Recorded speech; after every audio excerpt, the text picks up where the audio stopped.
दक्षिण भारत में मानसून ने दस्तक दे दी है, क्या अभी कंडीशंस हैं? आप देखिए, अभी अगर आप अरेबियन सी में देखेंगे या केरला में देखेंगे, आप बहुत बड़ा क्लाउड पैच दिख रहा है, जहां से कंटिन्यूज आपको जो हमारा जितना भी मानसून का कंडीशंस था आज सेटिस्फाइड है।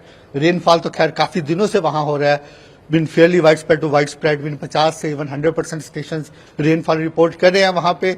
और उसके साथ ही हैवी टू वेरी हैवी बिन 12 सेंटीमीटर से ज्यादा भी रेनफॉल हो रहा है वहां पे।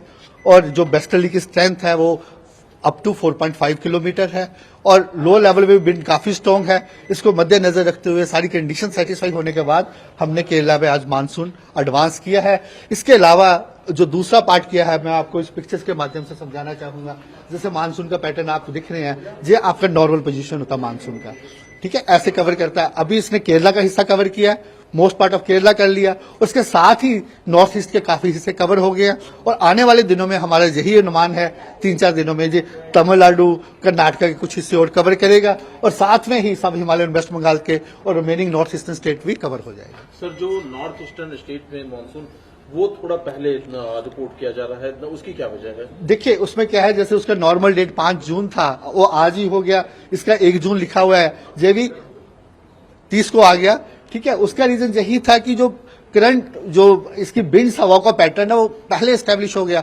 अभी भी कल 2-3 दिनों से कंटिन्यूज स्ट्रॉन्ग जहां से बेस्ट हवाएं चल रही हैं, सौदर्ली हवाएं चल रही है, जहां से आपका बे ऑफ बंगाल से हवाएं चल रही हैं, वही पैटर्न पूरा सेटिस्फाई हो गया, तो अकॉर्डिंगली हमने वहां पे एडवांस किया। सर, आने वाले अगर एक हफ्ते की बात करें तो मानसून के कहां तक पहुंचने की? वही मैंने आपको बताया, जो हमने प्रेस रिलीज इशू कर रहे हैं उसमें जो केरला का पूरा हिस्सा कवर कर जाएगा, उसके अलावा कर्नाटका का कुछ हिस्सा कवर करेगा, इसके साथ जो हो सकता है तमिलनाडु का कुछ हिस्सा कवर करे, इसके साथ नॉर्थ ईस्टर्न स्टेट का भी थोड़ा हिस्सा और कवर कर जाएगा और साथ में सब हिमालयन का भी हिस्सा कवर करने का आने वाले 2 से 3 दिनों का हमारा अनुमान है। और सर, हीट वेव्स की अगर बात करें तो नॉर्थ इंडिया और जो नॉर्थ वेस्ट इंडिया है, वहां पर हीट वेव्स की स्थिति में क्या अभी रिपोर्ट किया जा रहा है? अभी क्या है, नॉर्थ वेस्ट इंडिया में हम काफी दिनों से यहाँ पे रेड अलर्ट दे रहे थे।